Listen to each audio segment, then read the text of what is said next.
मित्र हो, हल्ली आपल्या चुकीच्या खानपानामुळं, बदललेल्या जीवनशैलीमुळं आणि वाढलेल्या व्यसनाधीनतेमुळं आपल्या आतड्यांची पचन क्षमता आणि शोषण क्षमता खूप मोठ्या प्रमाणामध्ये कमजोर होताना दिसून येत आहे. आणि याचा परिणाम म्हणून वरचेवर पचन शक्तीच्या संबंधित आपल्याला अनेक समस्यांना सामोरं जावं लागतं. मग अशा वेळी आपण डॉक्टरांकडे जातो. डॉक्टर म्हणतात तुमची एंडोस्कोपी, कोलोनोस्कोपी किंवा सोनोग्राफी करावी लागेल आणि ती केल्याच्या नंतर डॉक्टर सांगतात की तुमच्या आतड्यावरती सूज आली आहे, तुमच्या आतड्यामध्ये अल्सर निर्माण झालाय, अल्सरेटिव्ह कोलायटिस झालाय किंवा अन्ननलिकेवरती सूज आली आहे, पोटावरती सूज आली आहे, म्हणजे जठरावरती सूज आल्यामुळे तुम्हाला गॅस्ट्रायटिस झालाय किंवा इरिटेबल बॉवेल सिंड्रोम नावाचा आजार तुम्हाला झालेला आहे, क्रोन्स डिसीज झालेला आहे किंवा आतड्याच्या कुठेतरी मार्गामध्ये अडथळा निर्माण झालाय, आतडी आजारी पडली आहेत आणि त्याच्यामुळे ह्या सगळ्या समस्या तुम्हाला निर्माण झाल्या.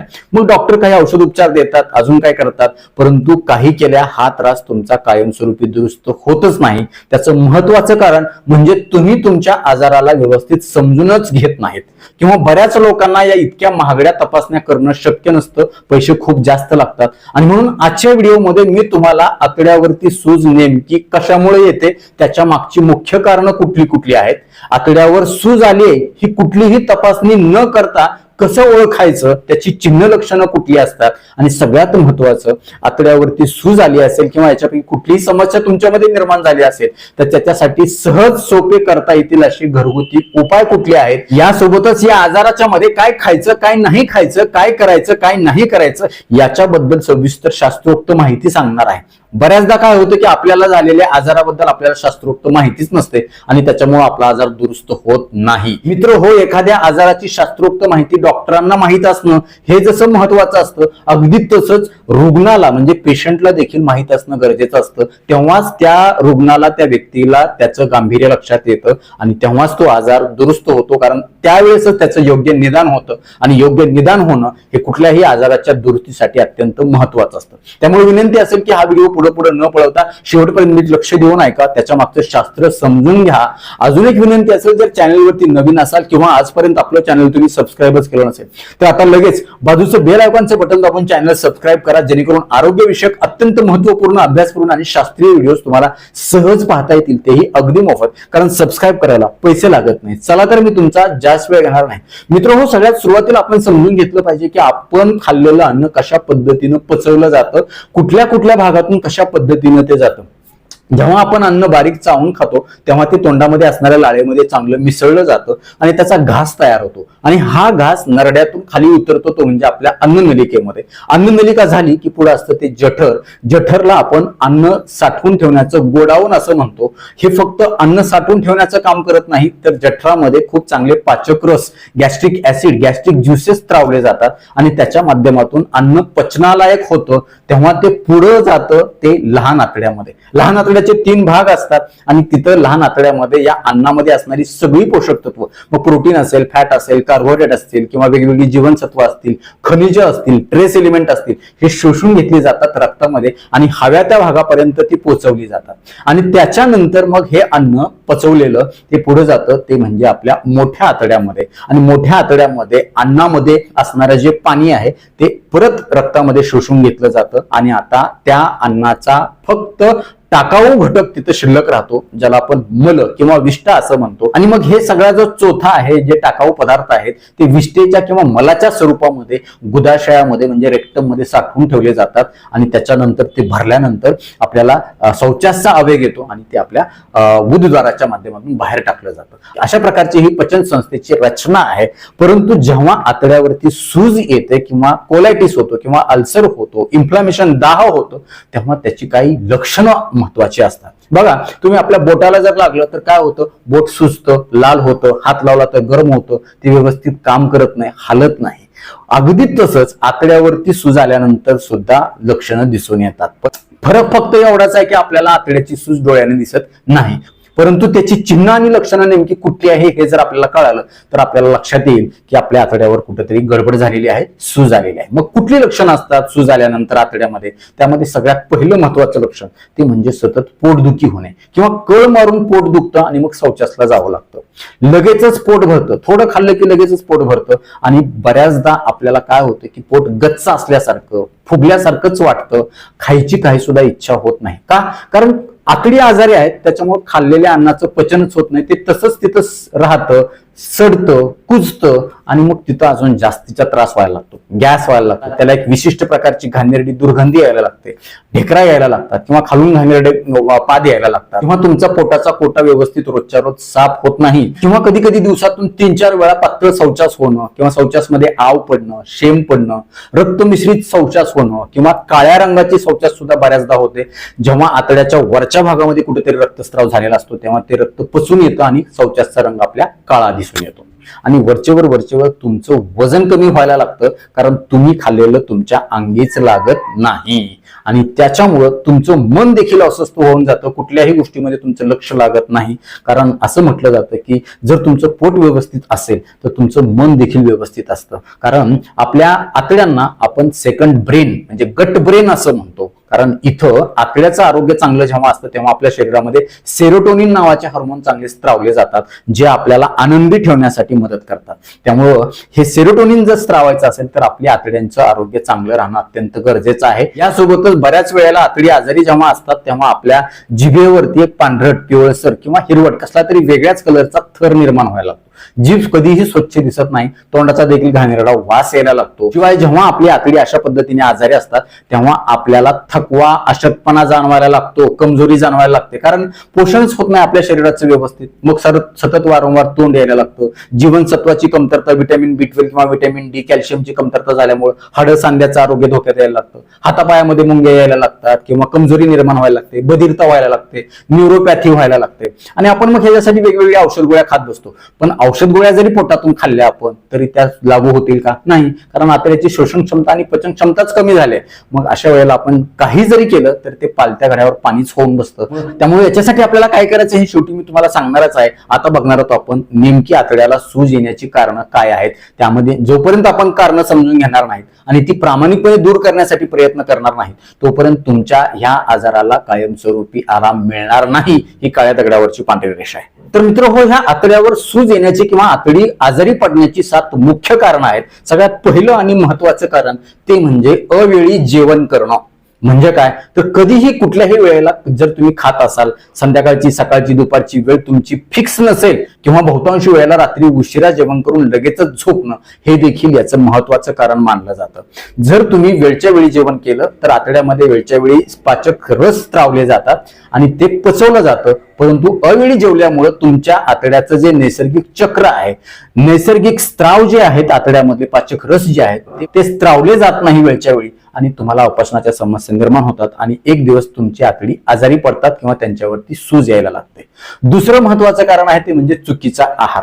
तुम्ही जर खूप मोठ्या प्रमाणामध्ये फास्ट फूड, जंक फूड खात असाल, तळलेले पदार्थ खात असाल, मसालेदार किंवा तिखट पदार्थ जास्त खात असाल किंवा पॉकेटबंद, हवाबंद प्रक्रिया केलेले ऍडेड शुगर, ऍडेड सॅल्ट असणारे पदार्थ खात असतात आणि वेळी आपण काय करतो की काहीतरी उपलब्ध आहे, भूक लागली, काहीतरी खावा, चटपट खावा, रस्त्यावरचं काहीतरी खावा, हे जर तुम्ही वारंवार खात असाल तर तुमच्या आतड्यावर सूज येणार, इन्फेक्शन 100% होणार. त्यामुळे हे देखील एक महत्वाचं कारण आहे. तिसरं महत्वाचं कारण आहे ते म्हणजे तुमच्या आतड्यामध्ये असणारे जे चांगले बॅक्टेरिया आहेत, जंतू आहेत, जे आपल्याला पचनासाठी मदत करतात, ज्याला आपण गुड बॅक्टेरिया म्हणतो, त्याचं प्रमाण कमी होणं. हे प्रमाण कमी का होतं तर जे लोक वारंवार कुठल्याही अँटीबायोटिक म्हणजे प्रतिजैवक गोळ्या खातात डॉक्टरांच्या सल्ल्याशिवाय किंवा पेनकिलर, वेदनाशामक गोळ्या डॉक्टरांच्या सल्ल्याशिवाय वारंवार खात राहतात किंवा ज्यांना खूप जास्त प्रमाणामध्ये चहा किंवा कॉफीचं सेवन करण्याची सवय आहे, जे लोक सतत तंबाखू, गुटखा, मावा, सिगारेट, बिडी ओढतात किंवा दारू पितात, अशा लोकांच्या मध्ये हे जे गट बॅक्टेरिया आहेत ते मरून जातात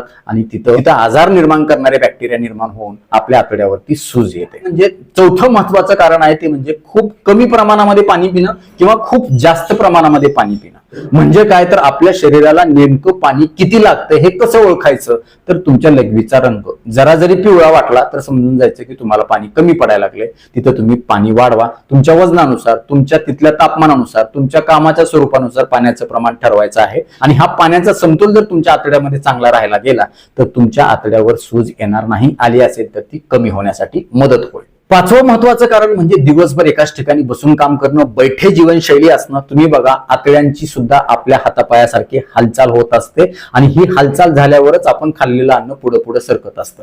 पण जर तुम्ही दिवसभर एकाच ठिकाणी बसून काम करत असाल, राहत असाल, कुठल्याही व्यायाम किंवा शारीरिक हालचाल करत नसाल, तर आतड्याच्या हालचाली मंद होतात, ज्याला आपण पेरिस्टाल्टिक मोमेंट असं म्हणतो. आणि ह्या बंद झाल्या की खाल्लेलं अन्न तिथं सडतं, कुजतं, थांबतं आणि त्याचे दुष्परिणाम आपल्याला अशा पद्धतीने व्हायला लागतात. त्यामुळे आतड्याच्या हालचालीसाठी तुम्हाला शरीराची हालचाल करणं अत्यंत गरजेचं आहे. किंवा काही योगासन असतील जसं की वज्रासन असेल, पवनमुक्तासन असेल, किंवा काही प्राणायाम असतील जसं की कपालभाती आहे, याच्यामुळे देखील आपल्या आतड्याचं आरोग्य चांगलं राहण्यासाठी आणि हालचाल सुधारण्यासाठी मदत होते. सहावं महत्वाचं कारण आहे की पोट साफ होण्यासाठी दररोज वर्षानुवर्ष कुठल्याही प्रकारचे चूर्ण वापरणं, औषधयुक्त चूर्ण किंवा रसायनयुक्त केमिकलयुक्त चूर्ण वापरण्याची बऱ्याच जणांना सवय असते किंवा पातळ औषध घेण्याची सवय असते. ते घेतल्याशिवाय त्यांचं पोट साफच होत नाही. पण मात्र हे देखील चुकीचं आहे. त्याचं कारण असं की जेव्हा अशा प्रकारची चूर्ण किंवा औषधं रसायनयुक्त घेतात तेव्हा तुमच्या आतड्यांच्या हालचाली मंदावण्याची शक्यता असते.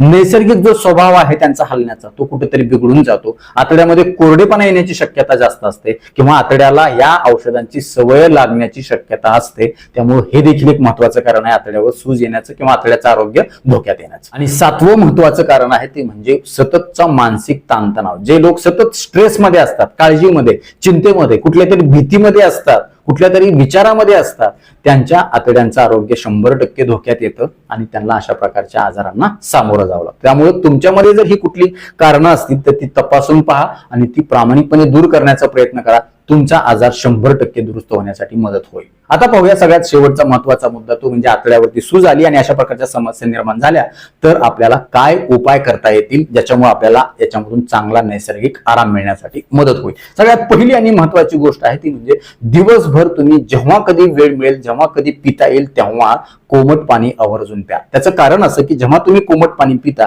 तेव्हा तुमच्या आतड्यामध्ये चिटकून राहिलेली जी घाण आहे, मल आहे किंवा विष्ठा आहे, टाकाऊ पदार्थ आहेत, चिकट पदार्थ आहेत किंवा जो गॅस आहे तो निघून जाण्यासाठी किंवा पुढे सरकण्यासाठी चांगली मदत होते. तुम्ही बघा, एखादा जर तेलकट भांडं असेल किंवा अजून काही तिथे घाण झालेली असेल त्याच्यावर गरम पाणी टाकल्यानंतर ती लगेच सहजासहजी निघून जाते. अगदी तसंच आहे, कोमट पाण्यामुळे रक्ताभिसरण सुधारतं. आतड्यांच्या तिथे असणारे जे छोटे छोटे केसासारखे जे प्रोजेक्शन्स आहेत ते खूप चांगल्या प्रकारे ऍक्टिव्हेट होतात आणि त्यांच्या हालचाली वाढल्यामुळे आपलं मलविसर्जन चांगलं होतं, खाल्लेलं अन्न चांगलं पचण्यासाठी मदत होते. दुसरा सोपा महत्वाचा उपाय आहे म्हणजे तुम्ही सकाळच्या किंवा दुपारच्या जेवणामध्ये आवर्जून रोज एक वाटी तरी घरी बनवलेलं दही किंवा एक ग्लास तरी ताक घ्या. ताक घेत असताना तुम्ही त्याच्यामध्ये मिरेपूड, जिरेपूड किंवा थोडंसं काळं किंवा सैंधव मीठ टाका आणि त्याचं प्राशन तुम्ही करा. नक्कीच ह्या दह्यामध्ये किंवा ताकामध्ये असणारे जे गुड बॅक्टेरिया आहेत, प्रोबायोटिक, प्रीबायोटिक आहे, ते आपल्या आतड्यांचं आरोग्य चांगलं ठेवण्यासाठी आणि सूज कमी करण्यासाठी मदत करतात. तिसरा सोपा महत्वाचा उपाय आहे तो म्हणजे तुम्हाला हलका आणि मित आहार घ्यायचा आहे, सहज पचेल असा आहार घ्यायचा आहे. तुम्ही बघा, एखाद्या रोडवरती एखादा मोठा खड्डा पडलेला आहे आणि त्या खड्ड्यावरती वाहतूक खूप पूर्णपणे बंद झालेली आहे. मग काय करतो आपण? तशीच वाहतूक चालू ठेवतो का? अजिबात नाही. तिथली वाहतूक आपण अगोदर काय करतो? बंद करतो आणि त्याच्यानंतर तो खड्डा आपण बुजवून घेतो. तो वाळल्यानंतर मग तिथली वाहतूक सुरू करतो. अगदी आपल्या आतड्याच्या बाबतीत देखील तसंच आहे. आतडं म्हणजे काय? पचन मार्ग आहे, रस्ता आहे, तो ती एक नळी आहे आणि तिथं जेव्हा कुठेतरी अडथळा आलाय, सूज आली आहे किंवा तो भाग आजारी आहे तेव्हा तिथं जो जाणारं जे अन्नरूपी ट्रॅफिक आहे तो आपल्याला कमी करायचा आहे. जड आहार तुम्हाला अजिबात घ्यायचा नाही. हलका आहार म्हणजे काय? तुम्ही तांदळाची पेज घेऊ शकता किंवा वरणाचं पाणी घेऊ शकता किंवा पातळ वरण तुम्ही पिऊ शकता किंवा मूग डाळीची खिचडी तुम्ही खाऊ शकता. यासाठी तुम्ही समप्रमाणामध्ये तांदूळ आणि समप्रमाणामध्ये मुगाची डाळ घ्या आणि त्याच्यामध्ये जिरे, मिरे, हळदीची तुम्ही काय करा? फोडणी टाका आणि ते झाल्याच्या नंतर त्याच्यामध्ये एक चमच्यावर गाईचं तूप टाका आणि ते तुम्ही सावकाशपणे बारीक चावून थोड्या वेळेला घ्या आणि त्याच्यामुळे देखील तुम्हाला खूप चांगली रिकव्हरी होण्यासाठी मदत होईल. किंवा जर तुम्हाला तूप आवडत नसेल किंवा तूप तुमच्याकडे उपलब्धच नसेल तर अशा वेळी कच्च्या घाण्याचं, लाकडी घाण्याचं जे तेल असतं, कुठल्याही शेंगदाण्याचं असेल, सूर्यफुलाचं असेल, ते तुम्ही तुमच्या त्या भातावरती टाका किंवा अजून कुठल्या पदार्थावरती टाकता आलं तर बघा. कारण या तेल आणि तुपाच्या मध्ये एक वंगण निर्माण करण्याची क्षमता असते, आतड्यातला कोरडेपणा घालून टाकण्याची क्षमता असते आणि याच्यामध्ये पोषक तत्व देखील खूप चांगल्या प्रकारे असतात. त्यामुळे त्याचा आपल्याला अतिरिक्त फायदा होतो. चौथा महत्वाचा उपाय आहे तो म्हणजे पाचक चूर्ण बनवणं. ते पाचक चूर्ण कसं बनवायचं? तर धने, जिरे, ओवा आणि बडीशोप हे समप्रमाणामध्ये घ्या. तव्यावरती मंद आचेवरती थोडंसं भाजा आणि थोडंसं भाजत आल्यानंतर सैंधव मीठाचं किंवा काळ्या मिठाचं पाणी त्याच्यावरती शिंपडा, परत तव्यावरतीच थंड होऊ द्या. थंड झाल्याच्या नंतर काचेच्या बरणीमध्ये भरून ठेवा आणि दरवेळी जेवण झाल्याच्या नंतर एक चमचाभर बारीक चावून खा आणि त्याच्यावरून एक कपभर कोमट पाणी तुम्ही प्राशन करा. नक्कीच तुम्हाला त्याचा चांगला फायदा होईल. तुम्ही जर दात नसतील किंवा बारीक चावून खायला तुम्हाला काही अडचण असेल तर अशा वेळी तुम्ही त्याची बारीक पावडर मिक्सर मधून काढा. एक कपभर कोमट पाण्यामध्ये जेवण झाल्यानंतर एक साधारण अर्ध्या तासाने ते प्राशन करा. नक्कीच तुम्हाला त्याचा चांगला फायदा होईल. आणि 5वा महत्वाचा सोपा उपाय तो म्हणजे योगासनं करणं, व्यायाम करणं, शारीरिक हालचाल करणं. याच्यामुळे तुमची मनस्थिती देखील चांगली राहील, आतड्याच्या हालचाली चांगल्या सुधारल्या जातील आणि त्याच्यामुळे तुम्हाला ह्या आतड्याचे सूज कमी करण्यासाठी खूप चांगली मदत होईल. त्यासाठी मगाशी सांगितल्याप्रमाणे वज्रासन असेल किंवा मग पवन मुक्तासन असेल किंवा मग तुमचे साधा चालण्याचा व्यायाम आहे. जेवण झाल्यानंतर एक अर्धा एक तासाने तुम्ही किमान 100 पावलं तरी चालली पाहिजे. कारण विज्ञान असं सांगतं की जेव्हा जेवण झाल्यानंतर तुम्ही चालता 1 तासाने शतपावली करता तेव्हा तुम्ही खाल्लेल्या अन्नाचा कण ना कण पचण्यासाठी तुम्हाला मदत होते. आणि याच्यासाठी अजून एक महत्वाचा सोपा रामबाण शास्त्रोक्त उपाय आहे तो म्हणजे रोज सकाळी उपाशीपोटी तुम्ही 1 ग्लासभर कोमट पाण्यामध्ये 1 चमचाभर गाईचं किंवा म्हशीचं तूप टाका आणि त्यामध्ये एक छोटासा चमचा हळद टाका. या हळदीमध्ये असणारे अँटीबॅक्टेरियल, अँटी इन्फ्लामेटरी आणि अँटी फंगल किंवा अँटी इन्फेक्टिव्ह गुणधर्म जे आहेत याच्यामध्ये असणारे जे कर्कुमिन नावाचा घटक आहे तो खूप चांगल्या प्रकारे आपल्याला आतड्याची सूज कमी करण्यासाठी आणि आतड्याला पुन्हा नव्यानं तंदुरुस्त करण्यासाठी नैसर्गिक मदत करणार आहे. त्यामुळे हे देखील तुम्ही 1 दिवस आड किंवा तुमचा जर त्रास जास्त असेल तर दररोज 1 महिनाभर जर तुम्ही याचं प्राशन केलं तर खूप चांगल्या प्रकारे तिथली जखम बरी होण्यासाठी किंवा तिथं असणाऱ्या ज्या वेदना आहेत त्या त्रास जो आहे ते कमी होण्यासाठी 100% नैसर्गिक मदत होऊ शकते. आता पाहूया काय करायचं आणि काय नाही करायचं. एकदाच पोट गच्च भरून कधीच जेवू नका. थोड्या वेळेला थोडा आहार घ्या. तुमच्या आहारामध्ये कधीही कच्चे पदार्थाचा समावेश करू नका. जसे की तुम्ही काहीतरी हिरव्या पालेभाज्या किंवा काकडी, टोमॅटो, बीट, गाजर असा कच्चा पदार्थ कुठलाही खाऊ नका. तो उकडून किंवा चांगला शिजवूनच खा. किंवा आहारामधून पत्ताकोबी किंवा फुलकोबी किंवा जे गॅस निर्माण करणारे पदार्थ आहेत ते तुम्ही आवर्जून वर्ज करा, टाळा. तुम्ही नारळ पाणी आठवड्यातून 2-3 दिवस घेऊ शकता किंवा लिंबू सरबत तुम्ही 1-2 वेळा दिवसातून घेऊ शकता. सोबतच कुठल्याही प्रकारचं दारू, तंबाखू, बिडी, सिगारेटचं व्यसन तुम्ही अजिबात करू नका. जास्तीत जास्त लिक्विड डाएट म्हणजेच द्रव आहाराला प्राधान्य द्या. शिवाय काही लोकांना दुधामध्ये असणाऱ्या लॅक्टोजची ॲलर्जी देखील असू शकते, इंटॉलरन्स म्हणतो आपण त्याला. अशा वेळी दूध किंवा देखील आवर्जून वर्ज करून पहा. नक्कीच तुम्हाला फायदा होईल. शिवाय फास्ट फूड, जंक फूड किंवा कुठलेही तळले पदार्थ, मसाल्याचे पदार्थ किंवा प्रक्रिया केलेले पदार्थ, ऍडेड साल्ट किंवा ऍडेड शुगर असणारे कृत्रिम पदार्थ तुम्ही अजिबात खाऊ नका. नक्कीच तुम्हाला या सगळ्या त्रासापासून खूप चांगल्या प्रकारे नैसर्गिक आराम मिळण्यासाठी 100% मदत होईल. तर नक्कीच मित्र हो, हे सांगितलेले उपाय आजपासून कोण कोण करायला सुरुवात करणार आहे आम्हाला कमेंट बॉक्समध्ये आवर्जून कळवा. आता वेळ झालेली आहे शिट्टीच्या गाण्याची. मी शिट्टीतून गाणं म्हणून दाखवणार. ते गाणं कुठलं हे देखील आम्हाला कमेंट बॉक्समध्ये आवर्जून कळवा.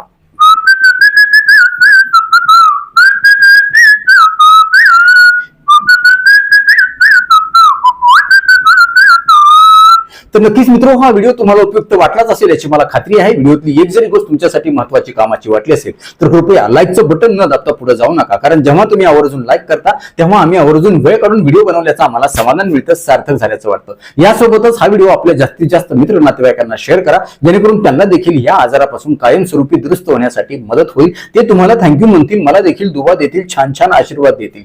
यासोबतच आरोग्याच्या बाबतीमध्ये तुमच्या मनामध्ये काही प्रश्न, शंका, समस्या असतील आणि माझ्याकडून तुम्हाला सल्ला किंवा मार्गदर्शन, उपचार हवे असतील तर खाली दिलेल्या व्हॉट्सअप नंबरवरती मला हाय किंवा नमस्कार असा मेसेज पाठवा. यासोबतच आमच्या या आरोग्यविषयक कामाला तुम्हाला खरंच मनापासून सपोर्ट करण्याची इच्छा असेल तर आजच आपलं चॅनल जॉईन करा. परत एकदा जाता जाता आठवण करून देतो, विनंती करतो, चॅनल सबस्क्राईब केलं नसेल तर आता लगेच सबस्क्राईब करा. आपल्या मित्र नातेवाईकांना सबस्क्राईब करायला सांगा. कारण तुम्ही केलेलं सबस्क्रिप्शन, तुम्ही केलेले लाईक्स आणि तुम्ही केलेल्या छान छान कमेंट्स हेच आमच्यासाठी टॉनिक असतं. ज्या टॉनावर जोरावर या पुढच्या काळामध्ये आम्ही अजून चांगली आरोग्यविषयक शास्त्रीय माहिती देणारे व्हिडिओ बनवू. त्यासाठी आम्हाला प्रेरणा मिळेल. तुर्तास आजच्या व्हिडिओमध्ये इथंच थांबूया. लवकरच भेटूया नवीन व्हिडिओमध्ये नवीन विषयासह. तोपर्यंत आनंदी राहा, निरोगी राहा. धन्यवाद. रामकृष्ण हरी माऊली.